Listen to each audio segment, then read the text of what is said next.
আল্লাহর ইবাদত। যেহেতু মা বাবার সেবা করার হুকুম কার? আল্লাহ।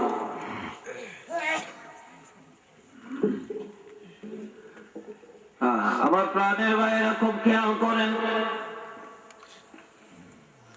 আল্লাহর হাবিব রাহমাতুল লিল আলামিন পিতামাতার সাথে সৎ আচরণের আদর্শ দুনিয়ার জমিনে রেখে গেছেন। عن طفيل رضي الله تعالى عنه قال رأيت النبي صلى الله عليه وسلم يقسم لحما بالجعرانة إذا أقبلت امرأة حتى دنت إلى النبي صلى الله عليه وسلم فبسط لها رداءه فجلست عليه فقلت من هي؟ قالوا هي أمه التي أرضعته। বন্ধুরা রে আমার, জিআরানা একটা মিকাত, হাজিদের ইহরাম বাঁধার একটা মিকাত। জিআরানা, হুদাইবিয়া, যুলহুলাইফা, ইয়ালামলাম। আমরা যারা এই দেশ থেকে যাই, আমাদের মিকাত ইহরাম বাঁধার জায়গা হলো ইয়ালামলাম। সৌদি আরব মদিনা থেকে যারা আসে তাদের জন্য যুলহুলাইফা, বা মক্কা শরীফ যারা আছে তাদের জন্য হলো জিআরানা। ওখানে গিয়ে তারা ইহরাম করতে হবে। তাহলে আমাকে তৌফিক দিছে আলহামদুলিল্লাহ, গত বছর আমি ওই জায়গায় যাইয়া ইহরাম করি, একটা উমরা করার সুযোগ আল্লাহ দান করছে। যে এই জিআরানার কথা হাদিসে পাইলাম যে এই জায়গাটা চিনা দরকার। ওই জায়গায় যাইয়া সেখান থেকে ইহরাম করার সুযোগ। বড় সুন্দর একটা জায়গা, বিশাল ভালো একটা মসজিদ। ওই মসজিদে নামাজ পড়লে কলিজা লাগে জড়িয়ে যায়, এত চমৎকার একটা মসজিদ সেখানে আছে। নবীজি হযরত তুফাইল বলেন, আমি দেখেছি আল্লাহ। আমি এখন আলোচনা করতেছি, এতগুলো মানুষকে এড়াইয়া এই সময় যদি একটা মেয়ে লোক এখানে এসে আমার কাছে বসে বা দাঁড়ায়, তাহলে সবাই আশ্চর্য হবেন না? এটা তো আশ্চর্য হওয়ারই কথা। সাহাবায়ে কেরাম আশ্চর্য বোধ করলেন, বিশেষ করে হযরত তুফাইল রাদিয়াল্লাহু। যখন আল্লাহর হাবিবের কাছে মেয়ে লোকটা আসিয়া দাঁড়াইয়া গেছেন, নবীজি মহিলার দিকে তাকিয়ে গোশত কাটা বন্ধ করে দিলেন। খুব তাড়াতাড়ি করে ওই মহিলার জন্য নবীজির চাদর মোবারক বিছাইয়া দিলেন। ফাজালাসাত আলাইহি, সঙ্গে সঙ্গে মেয়ে লোকটা ওই চাদরের মধ্যে বসিয়া গেলেন। সুবহানাল্লাহ। হযরত তুফাইল রাদিয়াল্লাহু বলতেছে, হায় হায়, মেয়ে লোকটা এত বড় সাহস যে নবীর চাদর মোবারকের মধ্যে বসে গেছে, একটু চিন্তা ভাবনা করলো না? সারাটা জগৎ বিক্রি করলে নবীর কম্বলের মূল্য হইব না? জোরে বলে না হবে? হবে না। আর এই মেয়ে লোক কম্বলের মধ্যে বসে গেল। হযরত তুফাইল বলেন, কুলতু মান হিয়া, আমি জিজ্ঞাসা করলাম এই মহিলাটাকে। ক্বালু হিয়া উম্মুহুল্লাতী আরদাআতুহু। সাহাবীরা বললেন, ওরে তুফাইল, যে নবীর আব্বাকে দেখেন না রে, যে নবীর মা শিশুকালে হারালেন, আরবের প্রথা অনুযায়ী নবীজি যেই দুধ মা হালিমার দুধ পান করেছেন, নবীর মা নাই বাপ নাই, কিন্তু নবীর দুধ মা হালিমা দুনিয়াতে এখনো বেঁচে আছে। নবীর দুধ মা হালিমা নবীর কাছে আসছে যে ওই দুধ মার সম্মানের জন্য আল্লাহর হাবিবের দামি চাদর মোবারক বিছাইয়া দিছে।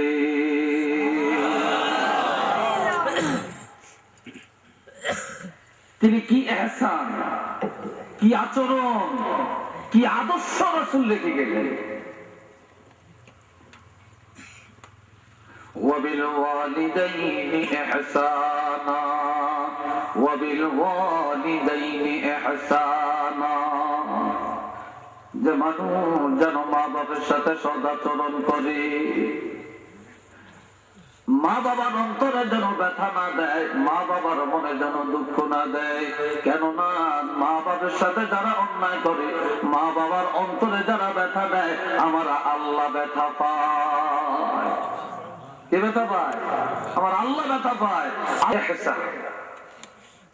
হযরত আবু বকর সিদ্দিক রাদিয়াল্লাহু ইসলাম গ্রহণের আগে আরেকটা বিয়ে করছে। ওই ঘরে সিদ্দিক আকবরের একজন কন্যা আছে যার নাম আসমা। যার নাম কি? আসমা। এই আসমা কালেমা পড়ছে, ঈমান গ্রহণ করছে, কিন্তু আসমার মা সিদ্দিক আকবরের প্রথম স্ত্রী, সে এখনো কালেমা পড়ে না। বুঝলি কথাটা? এই হযরত আসমা বিনতে আবি বকর একদিন আল্লাহর হাবিবকে বললেন, ইয়া রাসূলুল্লাহ, কাদিমাত আলাইয়া উম্মি ওয়া হিয়া মুশরিকা। নবী গো, আমার মা আমার কাছে আসে, যেহেতু আমার তো মা, মাঝে মাঝে আমার মা আমার কাছে আসেন। আমি হইলাম ঈমানদার, আমার মা বলেন মুশরিকা। আমার মা এখনো আল্লাহকে মানে না, রাসূল ঈমান আনে না। আমার মা এখনো শিরক করে, মুশরিকা। কিন্তু আমি তো হইলাম ঈমানদার। আপা আসিলুহা, আমি কি আমার মার সাথে সদাচরণ করতে পারিনি? যেহেতু আমার মা মুশরিকা, আমি হইলাম ঈমানদার, এখন আমার মা মা হিসাবে আমি কি আমার মার সাথে সদাচরণ করতে পারি? قال رسول الله صلى الله عليه وسلم لو كانت مشركة, যদি সে মুশরিকা হয়, সিলহা, তুমি তার সাথে সদাচরণ করবা, তার সাথে অসদাচরণ করা যাবে না। কেননা তার পাপের জবাব সে আল্লাহর কাছে দিবে। কিন্তু তোমার তো মা, মা হিসাবে তুমি তার সাথে বেয়াদবি করতে পারবা না। চিল্লিয়া বলেন না সুবহানাল্লাহ।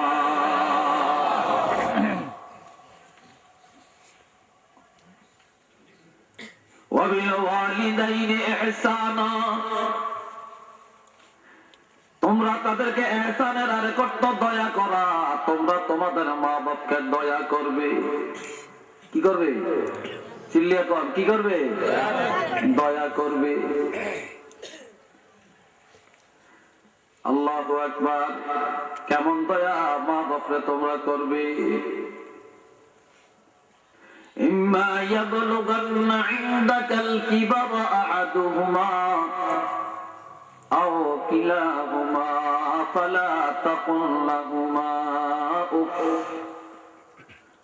আমার আল্লাহ পাক বলেন, যখন তোমাদের কারো পিতামাতা দুইজন বৃদ্ধ হয়ে যাবে, বা মা বাপ দুইজনকে যখন বৃদ্ধ অবস্থায় পাবে, অথবা দুইজনের একজনকে পাবে, মা বাপ দুইজনকে অথবা দুইজনের একজনকে বৃদ্ধা অবস্থায় যখন পাবে, অথবা তারা যখন তোমাদের কাছে বুড়া অবস্থায় উপনীত হবে,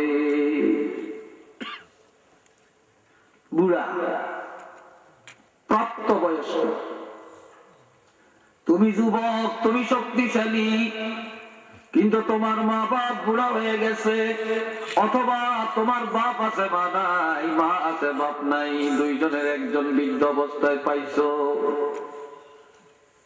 এই বুড়া কালে মা বাপের মেজাজ গরম থাকে, ছোট ছোট বাচ্চার মতো হয়ে যায়। এক কথা তারা বারবার প্রশ্ন করে। ছোট বাচ্চা যেইভাবে মা বাপকে এটা ওইটা বিভিন্ন ভাবে প্রশ্ন করে, কিন্তু মা বাপ বুড়া হয়ে গেল, ছোট ছোট বাচ্চাদের মতো এক কথা বারবার বলে। তাই বলে তোমরা কোনোদিন বিরক্ত বোধ করবে না, আর মা বাবার কথায় কোনোদিন দুঃখ নিবে না। অথবা বৃদ্ধ অবস্থায় যখন উপনীত হবে, এমন আচরণ তাদের সাথে করবা না যে আচরণের কারণে মা বাপ অন্তরে ব্যথা পাবে। অন্তরে কি পাবে? ব্যথা পাবে। এই জন্য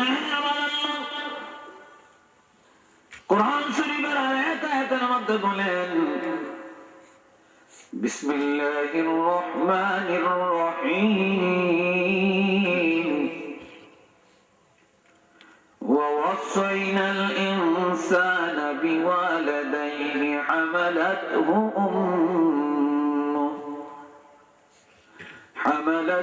أمه كرها ووضعته كرها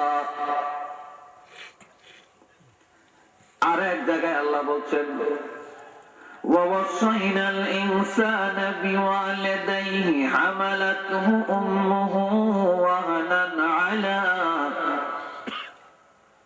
على وهن وفصاله في عامين أن اشكر لي ولوالديك إلي المصير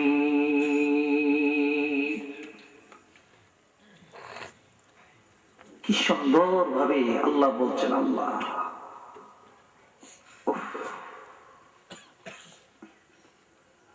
বন্ধুরা আমার আল্লাহ বলেন আমি মানবজাতিকে ওসিয়ত করলাম ওয়াসাইনাল ইনসান আর ওসিয়তটা বিশেষ একটা নির্দেশ খাস ওয়ার্ড বুঝছেন কথাটা ووصينا الإنسان بوالديه আমি জগতের মানব জাতিকে সকল মানুষকে আমি আল্লাহ নোটিশ দিলাম ওসিয়ত করলাম জানিয়ে দিলাম বিশেষ হুকুম করলাম তারা যেন তাদের মা বাবার সাথে সদ্ব্যবহার করে সুবহানাল্লাহ কন্যা তাহলে ইনসান শব্দটা আম সর্বস্তরের মানুষ তবে বিশেষ করে মার সাথে যেন সদাচরণ করে কার সাথে কথা বলেন না কেন মার সাথে শীতে খুব বেশি আক্রান্ত করছে না মুখে দিয়ে কথা আইতে চায় না বাবাজিরা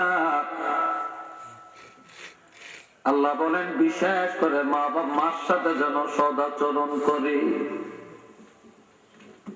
এখন বিশেষ করে মায়ের কথাটা কেন বললেন মায়ের মধ্যে তিনটা দুঃখ আছে এটা বাবার মধ্যে নাই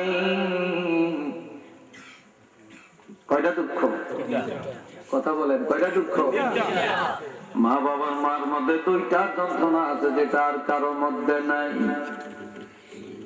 দুনিয়ার কোন বাবা এই যন্ত্রণার খবর জানেন না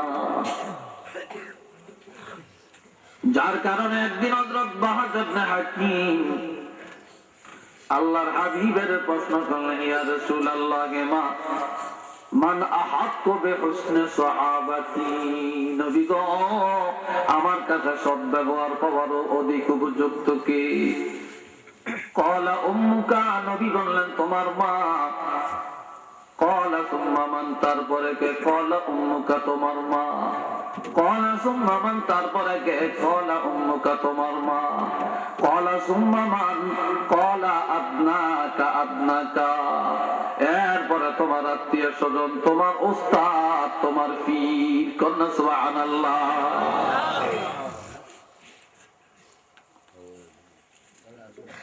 আমার প্রাণের ভাইয়েরা মায়ের কথাটা নবী তিনবার বললেন কয়বার বাপের কথা এরপরে উস্তাদের কথা হিসাবের কথা পাড়া প্রতিবেশীর কথা আল আকরাম ফাল আকরাম পর্যায়ক্রমে নিকটতম যারা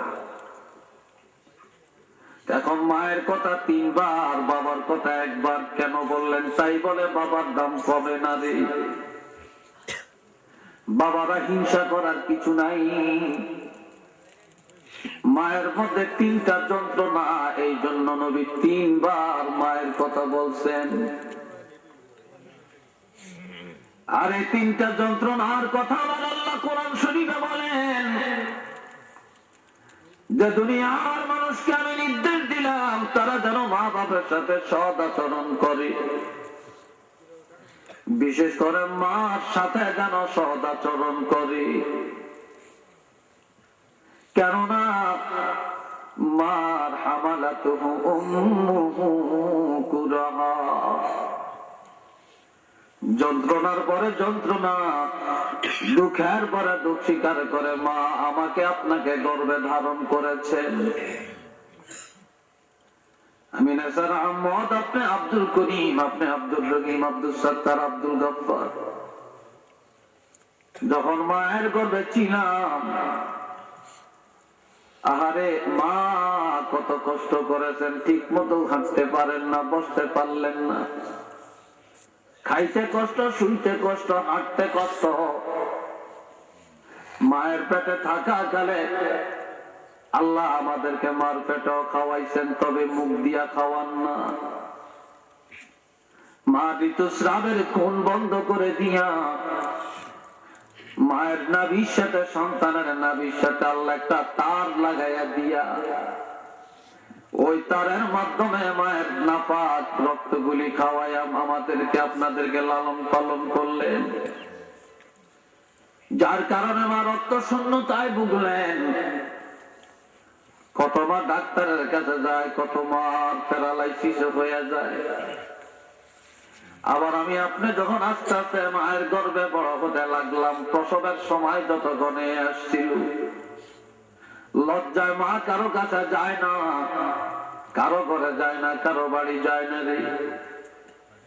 এমনকি ভালো খানাও মা খায় না, গর্ভের সন্তানের সমস্যা হবে। আবার রাত্রিবেলায় মাও ঘুমানো, বাবাও ঘুমান, কিন্তু বাবা নাক ডেকে ডেকে আরামে ঘুমায়, মার ঘুম নাই। কেননা আমরা মায়ের গর্ভে যখন ছিলাম, মায়ের গর্ভে আমরা হাত পাও গুলি যখন নাড়াচাড়া দিতাম, মার কলিজার মধ্যে টান খাইতো, মার পেটের মধ্যে ব্যথা হয়ে যাইতো, ঘাই মারত। এমনকি রাত্রিবেলায় মা ঘুমান, সন্তান মায়ের পেটে ঘুম নাই, সন্তানগুলো পাও নাড়াচাড়া করে, হাত নাড়াচাড়া করে, আর মার কলিজার মধ্যে লাত্তি খায় রে। তখন মার ঘুম আসে না, মা পেটের যন্ত্রণায় বসে বসে অন্ধকার রাত্রে চোখের পানি ফেলে আল্লাহর কাছে কান্দে আর বলে, আল্লাহ রে, যতই যন্ত্রণা আমার হোক না কেন, যতই দুঃখ আমার হোক না কেন, আল্লাহর দুঃখ নাই। আমার গর্ভের ফসলের জন্য যা করার কষ্ট আমি স্বীকার করে নিব, কিন্তু আল্লাহ তোমার কাছে গভীর রাত্রে আমার দরখাস্ত গো আল্লাহ, আমার গর্ভের ফসল তুমি ধ্বংস করে দিও না। এই জন্য আমার আল্লাহ বলছেন যে মায়ের এই কষ্টটা দুনিয়ার কারো নাই রে। দুনিয়ার একজন বাবা বলতে পারবে না মায়ের পেটের যন্ত্রণাটা কেমন। এই জন্য আল্লাহ বলছেন, এমন মার অন্তরে কোনোদিন ব্যথা দিও না। মা বাপ উভয়ের সাথে সৎ আচরণ করবে, তবে এই কষ্টের কথা খেয়াল করিয়া মার সাথে বিশেষভাবে সৎ আচরণ করবে। সুবহানাল্লাহ।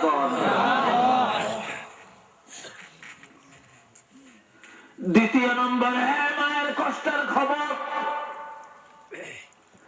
হামালাতুহু উম্মুহু কুরাহা ওয়া ওয়াদাআতুহু কুরাহা। আমি আপনার প্রসবকালীন সময়, দুনিয়াতে আসার সময় মা প্রসব বেদনা শুরু হয়ে গেল, খানা নাই, পিনা নাই, আরাম নাই, জবাই করা জানোয়ারের মতো মা গড়াগড়ি করে। কত মা সিজার হয়, হসপিটালে যায়, কত মা মারাও যায়। তবে সন্তান প্রসবের কালে কোন মা দুনিয়ার কালে করে রে। আল্লাহর হাবিব বলেন, আল্লাহ ওই মাকে শহীদের মর্তবা দান করে।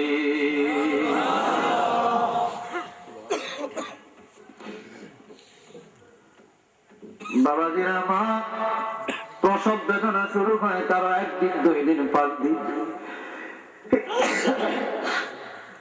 10 দিন পর্যন্ত অনেক মায়ের বেদনা হয় রে। মায়ের পেটে আমি আপনি যখন ছিলাম, আমাদের পাও গুলা ছিল উপরে, মাথা, পাও ছিল নিচে, মাথা ছিল উপরে।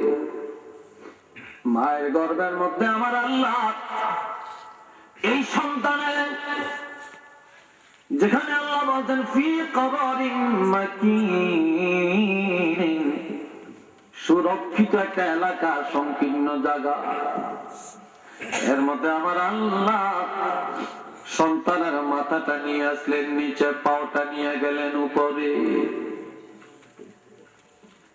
সন্তান ফুটবলের মতো গোল। আমার আল্লাহ মায়ের গর্ভে একজন ফেরেশতা পাঠিয়ে দেন।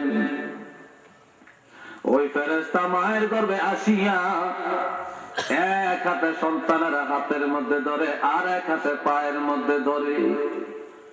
ফেরেশতা সন্তানকে যখন একটা টান দেয়, তখন সন্তান সোজা হইয়া লম্বা হইয়া যায়, আর এই টানের লগে সন্তানের পাও যায় মার কলিজার মধ্যে লাথি মাইরা দেয়।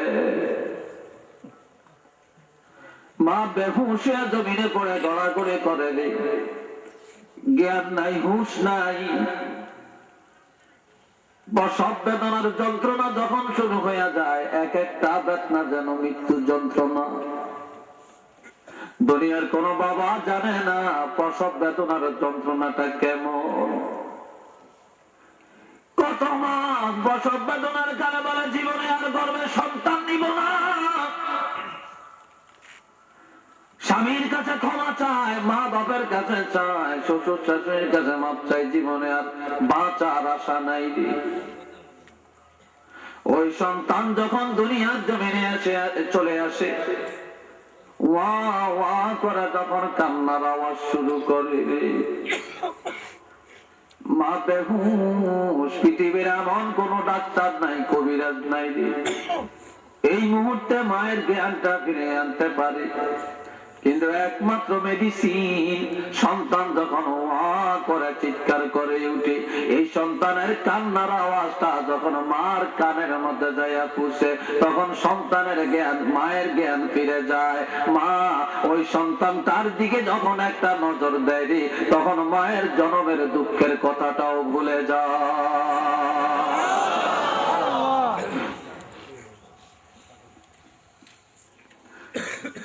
এই জন্যে আমার নবী হযরত বাহাজ ইবনে হাকিমকে বললেন, বাহাজ ইবনে হাকিম রে, এমন মার কলিজায় আর কোনদিন আঘাত দিও না। যেই মার কলিজায় আঘাত দিয়া লাথি দিয়া দুনিয়াতে আসছো রে, কাজে ওই মার কলিজায় দ্বিতীয়বার আঘাত দেওয়ার চেষ্টা কইরো না। সুবহানাল্লাহ। আমার জওয়ান ভাইরা খেয়াল করে শোনো, অনেক যুবকের আজকে মারে মানে না, বাপের মানে না, মা বাপ কি জিনিস তারা বোঝার চেষ্টাও করে না রে। 3 নম্বরে মায়ের কথাটা কেন বললেন?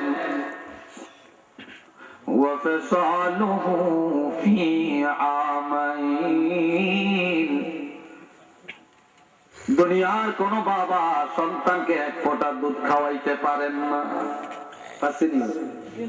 জোরে কন্যা পারেনি? কোনদিন পারে না রে। যতক্ষণ মা সন্তানের দুধ খাওয়াইলেন, যে মায়ের বুকের মধ্যে এক ফোঁটা দুধ নাই, সন্তান দুনিয়াতে আসার আগে আগে আল্লাহ মায়ের বুকের মধ্যে খানার আয়োজন করলেন। আল্লাহ জানেন এই সন্তান দুনিয়াতে এসে ভাত খাবে না, পানি খাবে না, গাভীর দুধ পান করবে না, ডানো খাবে না, এঙ্কর খাবে না, হরলিক্স খাবে না, ফল বুরোটের রস খাবে না, ফলের জুস খাবে না, মাছ খাবে না, গোশ খাবে না। এই সন্তানের খাবারের ব্যবস্থা আল্লাহ মায়ের বুকে করলেন। আর এমন গরমও না, এমন ঠান্ডাও না, একেবারে কড়াও না, একেবারে কম মিষ্টিও না, একেবারে ঘনও না, একেবারে পাতলাও না, একেবারে মোটা ছিদ্র দিয়েও খাওয়ায় না। মোটা ছিদ্র দিয়ে দুধ যদি যায় সন্তানের গলায় আটকে যাবে, এই জন্য সূক্ষ্ম সূক্ষ্ম ছিদ্র দিয়া আল্লাহ সন্তানের মায়ের বুকের দুধগুলি খাওয়াইয়া লালন পালন করলেন। 1 দিন নয়, 2 দিন নয়, মা 2টা বছর দুধ পান করাইলেন। সুবহানাল্লাহ। কয় বছর? 2 বছর। ওয়াফসালুহু ফি আমাইন। তাফসীরে রুহুল মানিতে লেখছে যে সন্তান সব মায়ের বুকে এক সমান দুধ আসে না। যে মা সবচেয়ে কম দুধ বাচ্চাকে খাওয়ালেন, তারপর 2 বছরের সন্তান 9.5 মণ দুধ পান করেছেন। আল্লাহু আকবার বলেন না? কয় মণ? 9.5 মণ দুধ পান করেছেন। আর যে মায়ের বুকে দুধ বেশি আছে, বেশি তো হিসাব নাই। 1 কেজি গাবের দুধের দাম যদি 60 টাকা, 70 টাকা, 80 টাকা হয়, একটা দানোর কৌটার দাম যদি 400-500 টাকা হয়, এবার আপনাদের কাছে আমার প্রশ্ন রে যুবক ভাইরা, ওই মায়ের বুকের 100 টাকা দুধের মূল্য দেওয়ার ক্ষমতা আছে কিনা? জোরে বলেন আছে? আরো জোরে বলেন আছে? মা রান্না বান্না করছেন, সন্তান কান্না আরম্ভ করেছে, মা সব রেখে সন্তানকে আগে খাওয়াইছেন। রাত্রিবেলায় মা খায় না, পেটটা খিদায় খান খান করে, কিন্তু বাচ্চাকে আগে খানা খাওয়ায়া, দুধ খাওয়ায় আগে ঘুমটা লাওয়াইছেন। মা খাইতে বসছেন, সন্তান পায়খানা করে দিল, মায়ের খানা শেষ হয়ে গেল, সন্তানদের সাফ করার জন্য মা চলে গেলেন।